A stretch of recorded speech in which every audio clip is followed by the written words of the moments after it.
Jane Eyre by Charlotte Bronte. Chapter 21. Presentiments are strange things, and so are sympathies, and so are signs, and the three combined make one mystery to which humanity has not yet found the key. I never laughed at presentiments in my life, because I have had strange ones of my own. Sympathies, I believe, exist. For instance, between far-distant, long-absent, wholly estranged relatives asserting, notwithstanding their alienation, the unity of the source to which each traces his origin, whose workings baffle mortal comprehension. And signs, for aught we know, may be but the sympathies of nature with man. When I was a little girl, only 6 years old, I one night heard Bessie Leaven say to Martha Abbott that she had been dreaming about a little child, and that to dream of children was a sure sign of trouble, either to oneself or one's kin. The saying might have worn out of my memory, had not a circumstance immediately followed which served indelibly to fix it there. The next day, Bessie was sent for home to the deathbed of her little sister.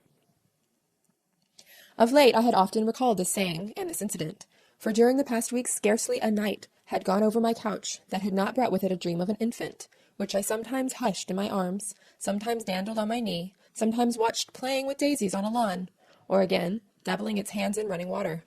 It was a wailing child this night, and a laughing one the next. Now it nestled close to me, and now it ran from me. But whatever mood the apparition evinced, whatever aspect it wore, it failed not for 7 successive nights to meet me the moment I entered the land of slumber. I did not like this iteration of one idea, this strange recurrence of one image, and I grew nervous as bedtime approached, and the hour of the vision drew near. It was from companionship with this baby, phantom I had been roused on that moonlight night when I heard the cry. And it was on the afternoon of the day following I was summoned downstairs by a message that someone wanted me in Mrs. Fairfax's room. On repairing thither, I found a man waiting for me, having the appearance of a gentleman's servant. He was dressed in deep mourning, and the hat he held in his hand was surrounded with a crape band. "I dare say you hardly remember me, miss," he said, rising as I entered, "but my name is Leaven. I lived coachman with Mrs. Reed when you were at Gateshead, 8 or 9 years since, and I live there still." "Oh, Robert, how do you do? I remember you very well. You used to give me a ride sometimes on Miss Georgiana's bay pony. And how is Bessie? You are married to Bessie." "Yes, miss. My wife is very hearty, thank you. She brought me another little one about 2 months since. We have 3 now, and both mother and child are thriving." "And are the family well at the house, Robert?" "I am sorry I can't give you better news of them, miss. They are very badly at present, in great trouble." "I hope no one is dead," I said, glancing at his black dress. He too looked down at the crape round his hat and replied, "Mr. John died yesterday, was a week, at his chambers in London." "Mr. John?" "Yes." "And how does his mother bear it?" "Why, you see, Miss Eyre, it is not a common mishap. His life has been very wild. These last 3 years he gave himself up to strange ways, and his death was shocking." "I heard from Bessie he was not doing well." "Doing well? He could not do worse. He ruined his health and his estate amongst the worst men and the worst women. He got into debt and into jail. His mother helped him out twice, but as soon as he was free, he returned to his old companions and habits. His head was not strong. The knaves he lived amongst fooled him beyond anything I ever heard. He came down to Gateshead about 3 weeks ago, and wanted Mrs. to give up all to him. Mrs. refused. Her means have long been much reduced by his extravagance, so he went back again, and the next news was that he was dead. How he died, God knows. They say he killed himself." I was silent. The things were frightful. Robert Leaven resumed. "Mrs. had been out of health herself for some time. She had got very stout, but was not strong with it, and the loss of money and fear of poverty were quite breaking her down. The information about Mr. John's death and the manner of it came too suddenly. It brought on a stroke. She was 3 days without speaking, but last Tuesday she seemed rather better. She appeared as if she wanted to say something, and kept making signs to my wife and mumbling. It was only yesterday morning, however, that Bessie understood she was pronouncing your name, and at last she made out the words, 'Bring Jane, fetch Jane Eyre, I want to speak to her.' Bessie is not sure whether she is in her right mind, or means anything by the words, but she told Miss Reed and Miss Georgiana and advised them to send for you. The young ladies put it off at first, but their mother grew so restless and said, 'Jane, Jane,' so many times, that at last they consented. I left Gateshead yesterday, and if you can get ready, miss, I should like to take you back with me early tomorrow morning." "Yes, Robert, I shall be ready. It seems to me that I ought to go." "I think so too, miss. Bessie said she was sure you would not refuse, but I suppose you will have to ask leave before you can get off?" "Yes, and I will do it now." And having directed him to the servants' hall, and recommended him to the care of John's wife and the attentions of John himself, I went in search of Mr. Rochester. He was not in any of the lower rooms. He was not seen in the yard, the stables, or the grounds. I asked Mrs. Fairfax if she had seen him. Yes, she believed he was playing billiards with Miss Ingram. To the billiard-room I hastened. The click of balls and the hum of voices resounded thence. Mr. Rochester, Miss Ingram, and 2 Mrs. Eshton and their admirers were all busied in the game. It required some courage to disturb so interesting a party. My errand, however, was one I could not defer, so I approached the master where he stood at Miss Ingram's side. She turned as I drew near, and looked at me haughtily. Her eyes seemed to demand, "What can this creeping creature want now?" And when I said, in a low voice, "Mr. Rochester," she made a movement as if tempted to order me away. I remember her appearance at that moment. It was very graceful and very striking. She wore a morning robe of sky-blue crepe. A gauzy azure scarf was twisted in her hair. She had been all animation with the game, and irritated pride did not lower the expression of her haughty lineaments. "Does that person want you?" she inquired of Mr. Rochester, and Mr. Rochester turned to see who the person was. He made a curious grimace, one of his strange and equivocal demonstrations, threw down his cue, and followed me from the room. "Well, Jane," he said, as he rested his back against the schoolroom door, which he had shut. "If you please, sir, I want leave of absence for a week or 2. "What to do? Where to go?" "To see a sick lady who has sent for me." "What sick lady? Where does she live?" "At Gateshead, in Blankshire." "Blankshire? That is 100 miles off. Who may she be that sends for people to see her at that distance?" "Her name is Reed, sir. Mrs. Reed." "Reed, of Gateshead? There was a Reed of Gateshead, a magistrate." "It is his widow, sir." "And what have you to do with her? How do you know her?" "Mr. Reed was my uncle, my mother's brother." "The deuce he was! You never told me that before. You always said you had no relations." "None that would own me, sir. Mr. Reed is dead, and his wife cast me off." "Why?"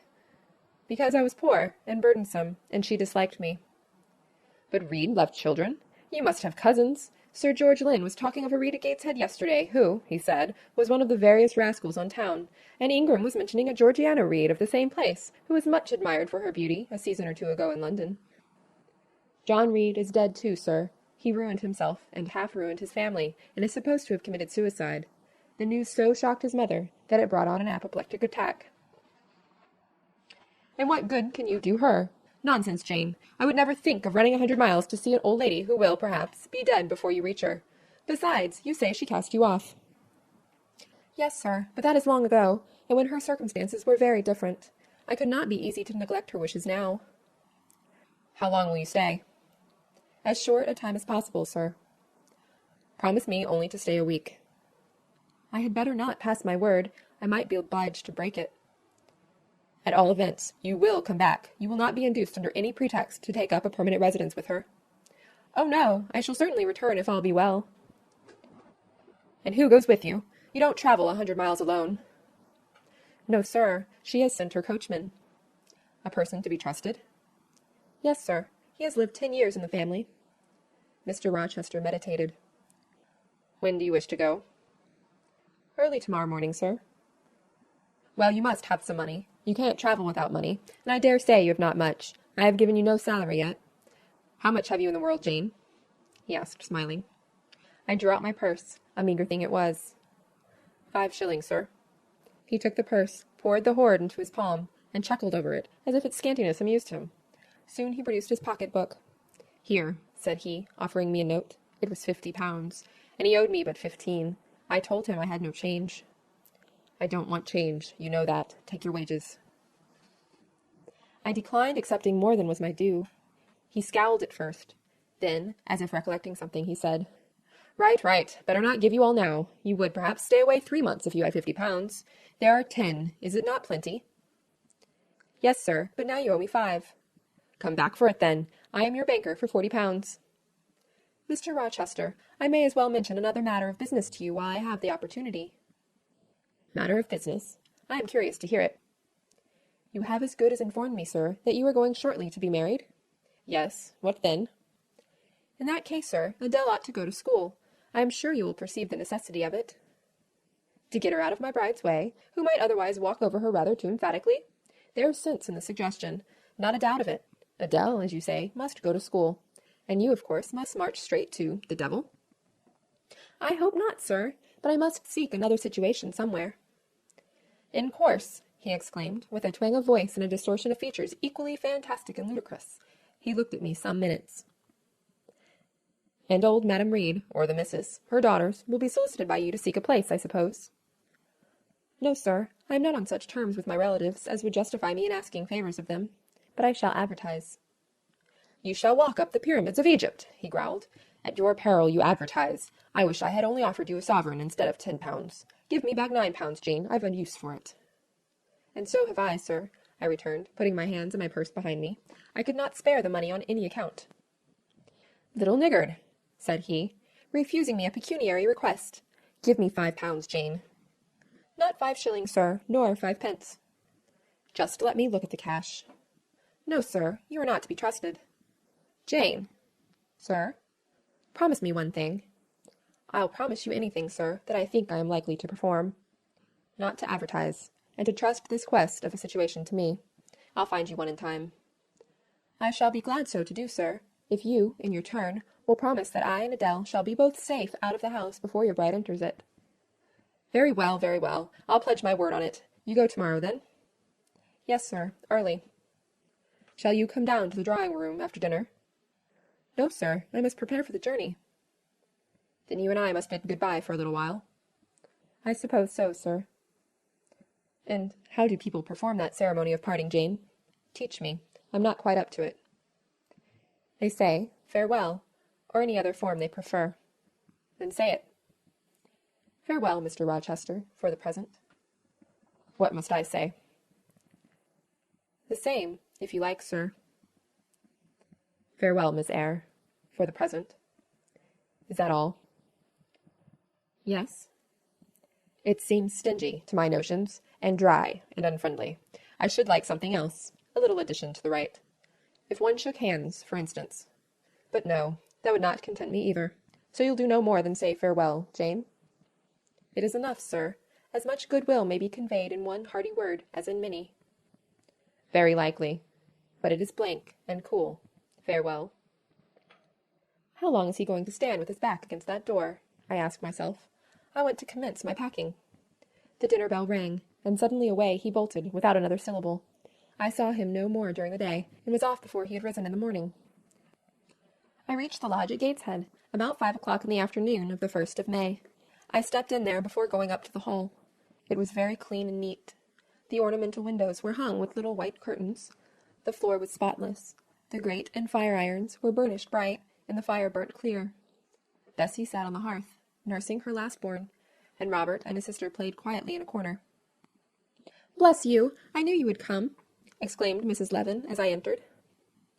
"Yes, Bessie," said I, after I had kissed her, "and I trust I am not too late. How is Mrs. Reed? Alive still, I hope." "Yes, she is alive, and more sensible and collected than she was. The doctor says she may linger a week or 2 yet, but he hardly thinks she will finally recover." "Has she mentioned me lately?" "She was talking of you only this morning, and wishing you would come. But she is sleeping now, or was 10 minutes ago, when I was up at the house. She generally lies in a kind of lethargy all the afternoon, and wakes up about 6 or 7. Will you rest yourself here an hour, miss, and then I will go up with you?" Robert had entered, and Bessie laid her sleeping child in the cradle, and went to welcome him. Afterwards, she insisted on my taking off my bonnet and having some tea, for she said I looked pale and tired.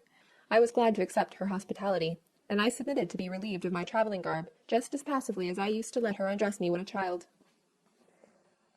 Old times crowded fast back on me as I watched her bustling about, setting out the tea tray with her best china, cutting bread and butter, toasting a tea cake, and, between whiles, giving little Robert or Jane an occasional tap or push, just as she used to give me in former days. Bessie had retained her quick temper, as well as her light foot and good looks. Tea ready, I was going to approach the table, but she desired me to sit still, quite in her old peremptory tones. "I must be served at the fireside," she said, and she placed before me a little round stand with my cup and a plate of toast, absolutely as she used to accommodate me with some privately purloined dainty on a nursery chair, and I smiled and obeyed her, as in bygone days. She wanted to know if I was happy at Thornfield Hall, and what sort of a person the mistress was, and when I told her there was only a master, whether he was a nice gentleman, and if I liked him. I told her he was rather an ugly man, but quite a gentleman, and that he treated me kindly, and I was content. Then I went on to describe to her the gay company that had lately been staying at the house, and to these details Bessie listened with interest. They were precisely of the kind she relished. In such conversation, an hour was soon gone. Bessie restored to me my bonnet, etc., and, accompanied by her, I quitted the lodge for the hall. It was also accompanied by her that I had, nearly 9 years ago, walked down the path I was now ascending. On a dark, misty, raw morning in January, I had left a hostile roof, with a desperate and embittered heart, a sense of outlawry and almost of reprobation, to seek the chilly harborage of Lowood, that borne so far away and unexplored. The same hostile roof now again rose before me. My prospects were doubtful yet, and I had yet an aching heart. I still felt as a wanderer on the face of the earth, but I experienced firmer trust in myself and my own powers, and less withering dread of oppression. The gaping wound of my wrongs, too, was now quite healed, and the flame of resentment extinguished. "You shall go into the breakfast room first," said Bessie, as she preceded me through the hall. "The young ladies will be there." In another moment I was within that apartment. There was every article of furniture, looking just as it did on the morning I was first introduced to Mr. Brocklehurst. The very rug he had stood upon still covered the hearth. Glancing at the bookcases, I thought I could distinguish the 2 volumes of Bewick's British Birds occupying their old place on the 3rd shelf, and Gulliver's Travels, and the Arabian Nights ranged just above. The inanimate objects were not changed, but the living things had altered past recognition. 2 young ladies appeared before me, one very tall, almost as tall as Miss Ingram, very thin, too, with a sallow face and severe mien. There was something ascetic in her look, which was augmented by the extreme plainness of a straight-skirted, black stuff dress, a starched linen collar, hair combed away from the temples, and the nun-like ornament of a string of ebony beads and a crucifix. This, I felt sure, was Eliza, though I could trace little resemblance to her former self in that elongated and colourless visage. The other was as certainly Georgiana, but not the Georgiana I remembered, the slim and fairy-like girl of 11. This was a full-blown, very plump damsel, fair as waxwork, with handsome and regular features, languishing blue eyes, and ringleted yellow hair. The hue of her dress was black too, but its fashion was so different from her sister's, so much more flowing and becoming, it looked as stylish as the others looked puritanical. In each of the sisters there was one trait of the mother, and only one. The thin and pallid elder daughter had her parents' cairngorm eye. The blooming and luxuriant younger girl had the contour of chin and jaw, perhaps a little softened, but still imparting an indescribable hardness to the countenance otherwise so voluptuous and buxom. Both ladies, as I advanced, rose to welcome me, and both addressed me by the name of Miss Eyre. Eliza's greeting was delivered in a short, abrupt voice, without a smile, and then she sat down again, fixed her eyes on the fire, and seemed to forget me. Georgiana added to her, "How do you do?" Several commonplaces about my journey, the weather, and so on, uttered in rather a drawling tone, and accompanied by sundry sign glances that measured me from head to foot, now traversing the folds of my drab merino pelisse, and now lingering on the plain trimming of my cottage bonnet. Young ladies have a remarkable way of letting you know that they think you a quiz, without actually saying the words. A certain superciliousness of look, coolness of manner, nonchalance of tone, express fully their sentiments on the point, without committing them by any positive rudeness in word or deed. A sneer, however, whether covert or open, had now no longer that power over me it once possessed. As I sat between my cousins, I was surprised to find how easy I felt under the total neglect of the one and the semi-sarcastic attentions of the other. Eliza did not mortify, nor Georgiana ruffle me. The fact was, I had other things to think about. Within the last few months, feelings had been stirred in me so much more potent than any they could raise. Pains and pleasures so much more acute and exquisite had been excited than any it was in their power to inflict or bestow, that their errors gave me no concern either for good or bad. "How is Mrs. Reed?" I asked soon, looking calmly at Georgiana, who thought it fit to bridle at the direct dress, as if it were an unexpected liberty. "Mrs. Reed? Ah, mamma, you mean. She is extremely poorly. I doubt if you can see her tonight." "If," said I, "you would just step upstairs and tell her I am come, I should be much obliged to you."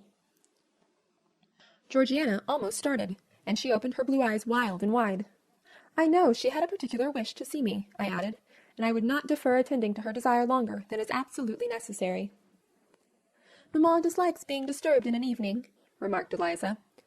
I soon rose, quietly took off my bonnet and gloves, uninvited, and said I would just step out to Bessie, who was, I dared say, in the kitchen, and ask her to ascertain whether Mrs. Reed was disposed to receive me or not tonight.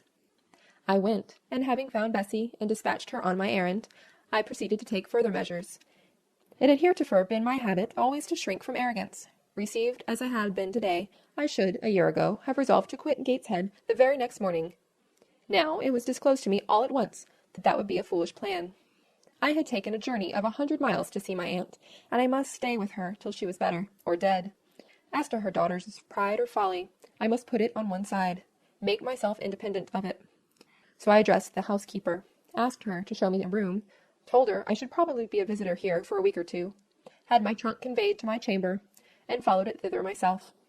I met Bessie on the landing. "Missus is awake," said she. "I have told her you were here. Come and let us see if she will know you." I did not need to be guided to the well-known room, to which I had so often been summoned for chastisement or reprimand in former days. I hastened before Bessie. I softly opened the door. A shaded light stood on the table, for it was now getting dark. There was the great four-post bed, with amber hangings as of old.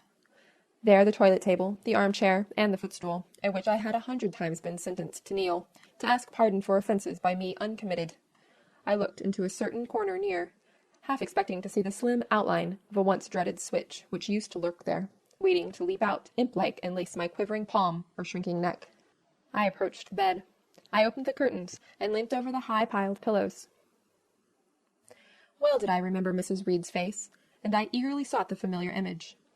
It is a happy thing that time quells the longings of vengeance and hushes the promptings of rage and aversion. I had left this woman in bitterness and hate, and I came back to her now with no other emotion than a sort of ruth for her great sufferings, and a strong yearning to forget and forgive all injuries, to be reconciled and clasp hands in amity. The well-known face was there, stern, relentless as ever. There was that peculiar eye which nothing could melt, and the somewhat raised, imperious, despotic eyebrow. How often had it lowered on me menace and hate! And how the recollection of childhood's terrors and sorrows revived as I traced its harsh line now! And yet I stooped down and kissed her. She looked at me. "Is this Jane Eyre?" she said. "Yes, Aunt Reed. How are you, dear aunt?" I had once vowed that I would never call her aunt again. I thought it no sin to forget and break that vow now. My fingers had fastened on her hand which lay outside the sheet.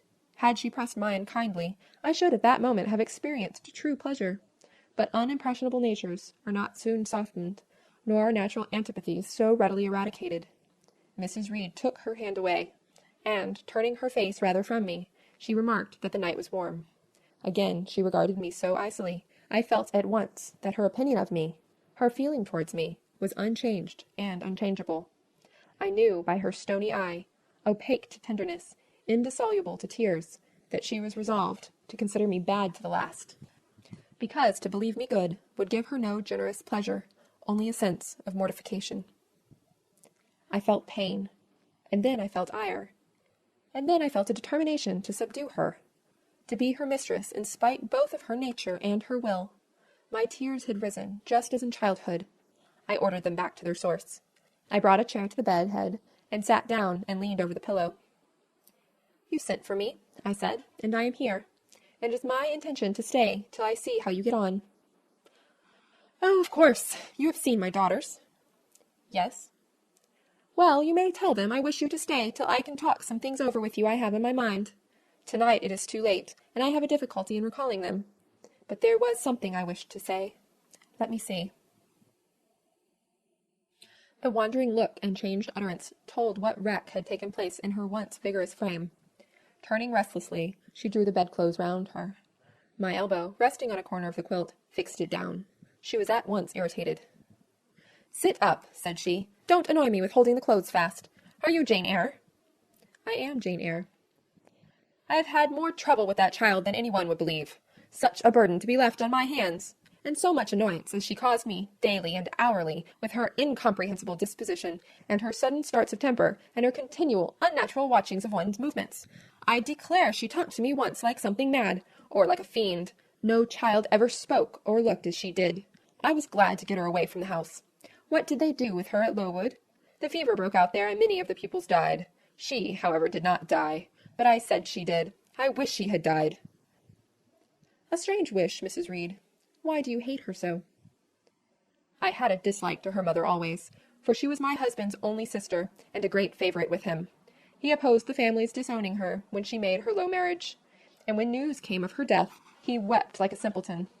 He would send for the baby, though I entreated him rather to put it out to nurse and pay for its maintenance. I hated it the first time I set my eyes on it. A sickly, whining, pining thing. It would wail in its cradle all night long, not screaming heartily like any other child, but whimpering and moaning.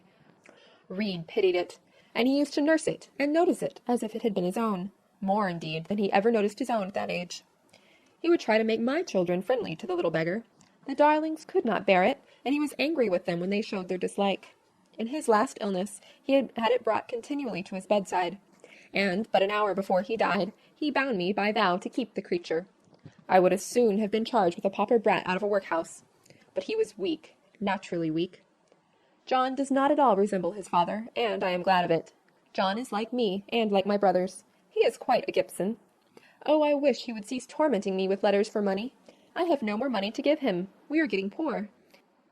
I must send away half the servants and shut up part of the house, or let it off. I can never submit to do that. Yet how are we to get on? 2/3 of my income goes in paying the interest of mortgages. John gambles dreadfully, and always loses, poor boy. He is beset by sharpers. John is sunk and degraded. His look is frightful. I feel ashamed for him when I see him." She was getting much excited. "I think I had better leave her now," said I to Bessie, who stood on the other side of the bed. "Perhaps you had, miss, but she often talks in this way towards night. In the morning she's calmer." I rose. "Stop!" exclaimed Mrs. Reed. "There is another thing I wish to say. He threatens me. He continually threatens me with his own death, or mine, and I dream sometimes that I see him laid out with a great wound in his throat, or with a swollen and blackened face. I am come to a strange pass. I have heavy troubles. What is to be done? How is the money to be had?" Bessie now endeavored to persuade her to take a sedative draught. She succeeded with difficulty. Soon after, Mrs. Reed grew more composed, and sank into a dozing state. I then left her. More than 10 days elapsed before I had again any conversation with her. She continued either delirious or lethargic, and the doctor forbade everything which could painfully excite her. Meantime, I got on as well as I could with Georgiana and Eliza. They were very cold, indeed, at first. Eliza would sit half the day sewing, reading, or writing, and scarcely utter a word either to me or her sister. Georgiana would chatter nonsense to her canary bird by the hour, and take no notice of me. But I was determined not to seem at a loss for occupation or amusement. I had brought my drawing materials with me, and they served me for both. Provided with a case of pencils and some sheets of paper, I used to take a seat apart from them near the window, and busy myself in sketching fancy vignettes, representing any scene that happened momentarily to shape itself in the ever-shifting kaleidoscope of imagination. A glimpse of sea between two rocks, the rising moon, and a ship crossing its disk. A group of reeds and water flags, and a naiad's head, crowned with lotus flowers rising out of them. An elf sitting in a hedge-sparrow's nest, under a wreath of hawthorn bloom. One morning I fell to sketching a face. What sort of a face it was to be, I did not care or know. I took a soft black pencil, gave it a broad point, and worked away. Soon I had traced on the paper a broad and prominent forehead, and a square lower outline of visage. That contour gave me pleasure. My fingers proceeded actively to fill it with features. Strongly marked horizontal eyebrows must be traced under that brow. Then followed, naturally, a well-defined nose, with a straight ridge and full nostrils. Then a flexible-looking mouth, by no means narrow. Then a firm chin, with a decided cleft down the middle of it. Of course, some black whiskers were wanted, and some jetty hair, tufted on the temples, and waved above the forehead. Now for the eyes. I had left them to the last, because they required the most careful working. I drew them large. I shaped them well. The eyelashes I traced long and somber. The irises lustrous and large.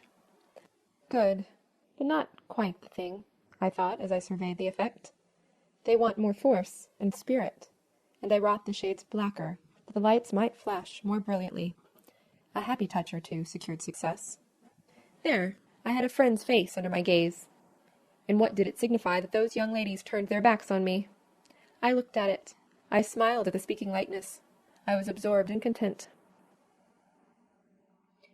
"Is that a portrait of someone you know?" asked Eliza, who had approached me unnoticed. I responded that it was merely a fancy head, and hurried it beneath the other sheets. Of course I lied. It was, in fact, a very faithful representation of Mr. Rochester. But what was that to her, or to anyone but myself? Georgiana also advanced to look. The other drawings pleased her much, but she called that an ugly man. They both seemed surprised at my skill.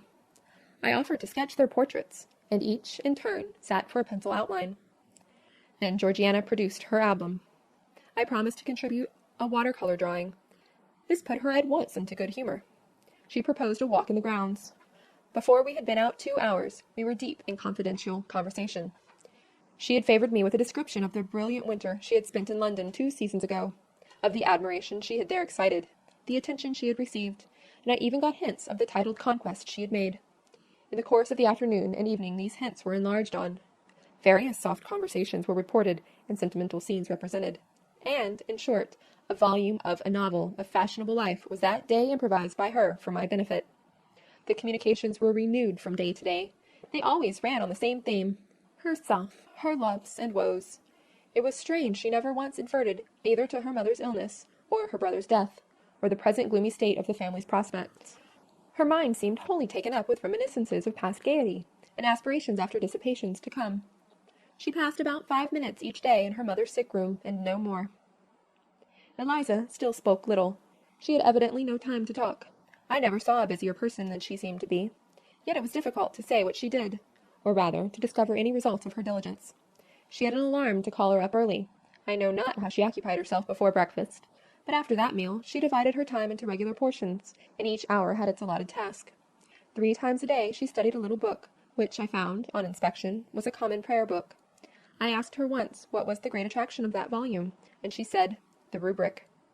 3 hours she gave to stitching, with gold thread, the border of a square crimson cloth, almost large enough for a carpet.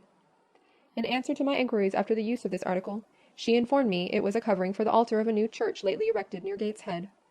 2 hours she devoted to her diary, 2 to working by herself in the kitchen garden, and 1 to the regulation of her accounts. She seemed to want no company, no conversation. I believe she was happy in her way. This routine sufficed for her, and nothing annoyed her so much as the occurrence of any incident which forced her to vary its clockwork regularity. She told me one evening, when more disposed to be communicative than usual, that John's conduct and the threatened ruin of the family had been a source of profound affliction to her, but she had now, she said, settled her mind and formed her resolution. Her own fortune she had taken care to secure, and when her mother died, and it was wholly improbable, she tranquilly remarked, that she should either recover or linger long, she would execute a long-cherished project, seek a retirement where punctual habits would be permanently secured from disturbance, and place safe barriers between herself and a frivolous world. I asked if Georgiana would accompany her. Of course not. Georgiana and she had nothing in common. They never had had. She would not be burdened with her society for any consideration. Georgiana should take her own course, and she, Eliza, would take hers. Georgiana, when not unburdening her heart to me, spent most of her time in lying on the sofa, fretting about the dullness of the house, and wishing over and over again that her Aunt Gibson would send her an invitation up to town. It would be so much better, said she, if she could only get out of the way for a month or 2 till all was over. I did not ask what she meant by all being over, but I suppose she referred to the expected decease of her mother and the gloomy sequel of funeral rites. Eliza generally took no more notice of her sister's indolence and complaints than if no such murmuring, lounging object had been before her. One day, however, as she put away her account-book and unfolded her embroidery, she suddenly took her up thus. Georgiana, a more vain and absurd animal than you was certainly never allowed to cumber the earth. You had no right to be born, for you make no use of life. Instead of living for, in, and with yourself as a reasonable being ought, you seek only to fasten your feebleness on some other person's strength. If no one can be found willing to unburden her or himself with such a fat, weak, puffy, useless thing, you cry out that you are ill-treated, neglected, miserable. Then, too, existence for you must be a scene of continual change and excitement, or else the world is a dungeon. You must be admired, you must be courted, you must be flattered. You must have music, dancing, and society, or you languish, you die away. Have you no sense to devise a system which will make you independent of all efforts and all wills but your own? Take one day, share it into sections, to each section apportion its task. Leave no stray unemployed quarters of an hour, 10 minutes, 5 minutes, include all. Do each piece of business in its turn with method, with rigid regularity. The day will close almost before you are aware it has begun, and you are indebted to no one for helping you to get rid of one vacant moment. You have had to seek no one's company, conversation, sympathy, forbearance. You have lived, in short, as an independent being ought to do.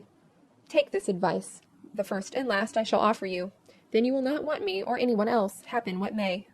Neglect it, go on as heretofore craving, whining, and idling, and suffer the results of your idiocy, however bad and insuperable they may be.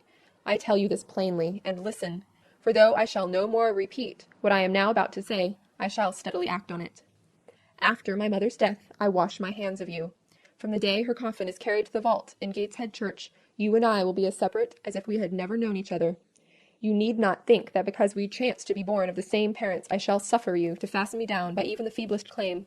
I can tell you this, if the whole human race, ourselves excepted, were swept away, and we too stood alone on the earth, I would leave you in the old world, and betake myself to the new.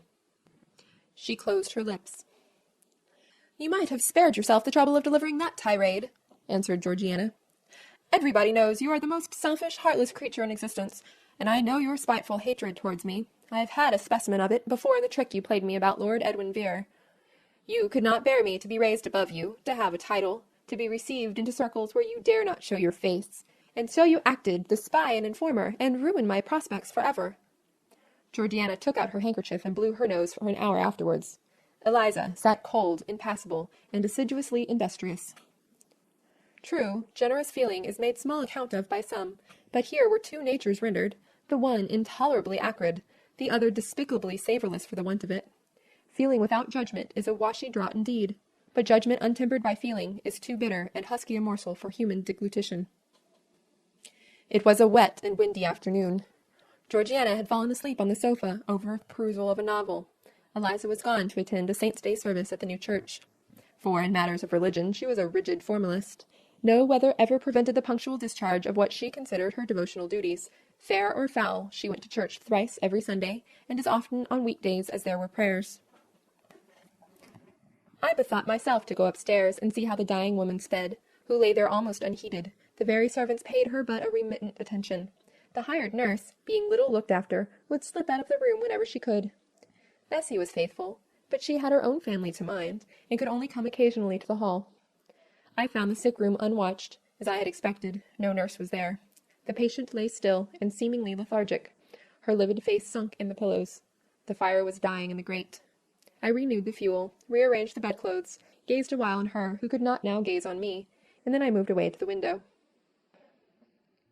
The rain beat strongly against the panes. The wind blew tempestuously. One lies there, I thought, who will soon be beyond the war of earthly elements. Whither will that spirit, now struggling to quit its material tenement, flit when at length released? In pondering the great mystery, I thought of Helen Burns, recalled her dying words, her faith, her doctrine of the equality of disembodied souls. I was still listening in thought to her well-remembered tones, still picturing her pale and spiritual aspect, her wasted face and sublime gaze, as she lay on her placid deathbed, and whispered her longing to be restored to her divine Father's bosom, when a feeble voice murmured from the couch behind, "Who is that?" I knew Mrs. Reed had not spoken for days. Was she reviving? I went up to her. "It is I, Aunt Reed." "Who? I?" was her answer. "Who are you?" Looking at me with surprise, and a sort of alarm, but still not wildly. "You are quite a stranger to me. Where is Bessie?" "She is at the lodge, Aunt." "Aunt," she repeated. "Who calls me Aunt? You are not one of the Gibsons, and yet I know you. That face, and the eyes and forehead, are quite familiar to me. You are like Jane Eyre." I said nothing. I was afraid of occasioning some shock by declaring my identity. "Yet," said she, "I am afraid it is a mistake. My thoughts deceive me. I wished to see Jane Eyre, and I fancy a likeness where none exists. Besides, in 8 years she must be so changed." I now gently assured her that I was the person she supposed and desired me to be, and seeing that I was understood, and that her senses were quite collected, I explained how Bessie had sent her husband to fetch me from Thornfield. "I am very ill, I know," she said ere long. "I was trying to turn myself a few minutes since, and I find I cannot move a limb. It is as well I should ease my mind before I die. What we think little of in health burdens us at such an hour as the present is to me. Is the nurse here, or is there no one in the room but you?" I assured her we were alone. "Well, I have twice done you a wrong which I regret now. One was in breaking the promise which I gave my husband to bring you up as my own child. The other—" She stopped. "After all, it is of no great importance, perhaps," she murmured to herself, "and then I might get better, and to humble myself so to her is painful." She made an effort to alter her position, but failed. Her face changed. She seemed to experience some inward sensation, the precursor, perhaps, of the last pang. Well, I must get it over. Eternity is before me. I had better tell her. Go to my dressing case, open it, and take out a letter you will see there. I obeyed her directions. "Read the letter," she said. It was short, and thus conceived. "Madame, will you have the goodness to send me the address of my niece Jane Eyre, and to tell me how she is? It is my intention to write shortly and desire her to come to me at Madeira. Providence has blessed my endeavors to secure a competency, and, as I am unmarried and childless, I wish to adopt her during my life, and bequeath her at my death whatever I may have to leave. I am, Madame, etc., etc. John Eyre, Madeira." It was dated 3 years back. "Why did I never hear of this?" I asked. "Because I disliked you too fixedly and thoroughly ever to lend a hand in lifting you to prosperity. I could not forget your conduct to me, Jane, the fury with which you once turned on me, the tone in which you declared you abhorred me, the worst of anybody in the world, the unchildlike look and voice with which you affirmed that the very thought of me made you sick, and asserted that I had treated you with miserable cruelty. I could not forget my own sensations when you thus started up and poured out the venom of your mind. I felt fear as if an animal that I had struck or pushed had looked up at me with human eyes and cursed me in a man's voice. Bring me some water. Oh, make haste." "Dear Mrs. Reed," said I, as I offered her the draught she required, "think no more of this. Let it pass away from your mind. Forgive me for my passionate language. I was a child then. 8, 9 years have passed since that day." She heeded nothing of what I said, but when she had tasted the water and drawn breath, she went on thus. "I tell you I could not forget it, and I took my revenge. For you to be adopted by your uncle and placed in a state of ease and comfort was what I could not endure. I wrote to him. I said I was sorry for his disappointment, but Jane Eyre was dead. She had died of typhus fever at Lowood. Now act as you please. Write and contradict my assertion. Expose my falsehood as soon as you like. You were born, I think, to be my torment. My last hour is racked by the recollection of a deed which, but for you, I should never have been tempted to commit. If you could but be persuaded to think no more of it, aunt, and to regard me with kindness and forgiveness." "You have a very bad disposition," said she, "and one to this day I feel it impossible to understand. How for 9 years you could be patient and quiescent under any treatment, and in the 10th break out all fire and violence, I can never comprehend." "My disposition is not so bad as you think. I am passionate, but not vindictive. Many a time, as a little child, I should have been glad to love you, if you would have let me, and I long earnestly to be reconciled to you now. Kiss me, aunt." I approached my cheek to her lips. She would not touch it. She said I oppressed her by leaning over the bed, and again demanded water. As I laid her down, for I raised her and supported her on my arm while she drank, I covered her ice-cold and clammy hand with mine. The feeble fingers shrank from my touch. The glazing eyes shunned my gaze. "Love me, then, or hate me as you will," I said at last. "You have my full and free forgiveness. Ask now for God's, and be at peace." Poor, suffering woman! It was too late for her to make now the effort to change her habitual frame of mind. Living, she had ever hated me. Dying, she must hate me still. The nurse now entered, and Bessie followed. I yet lingered half an hour longer, hoping to see some sign of amity, but she gave none. She was fast relapsing into stupor. Nor did her mind again rally. At 12 o'clock that night she died. I was not present to close her eyes, nor were either of her daughters. They came to tell us the next morning that all was over. She was by that time laid out. Eliza and I went to look at her. Georgiana, who had burst out into loud weeping, said she dared not go. There was stretched Sarah Reed's once robust and active frame, rigid and still. Her eye of flint was covered with its cold lid. Her brow and strong traits wore yet the impress of her inexorable soul. A strange and solemn object was that corpse to me. I gazed on it with gloom and pain. Nothing soft, nothing sweet, nothing pitying, or hopeful, or subduing, did it inspire. Only a grating anguish for her woes, not my loss. and a somber, tearless dismay at the fearfulness of death in such a form. Eliza surveyed her parent calmly. After a silence of some minutes, she observed, "With her constitution, she should have lived to a good old age. Her life was shortened by trouble." And then a spasm constricted her mouth for an instant. As it passed away, she turned and left the room, and so did I. Neither of us had dropped a tear. End of chapter 21.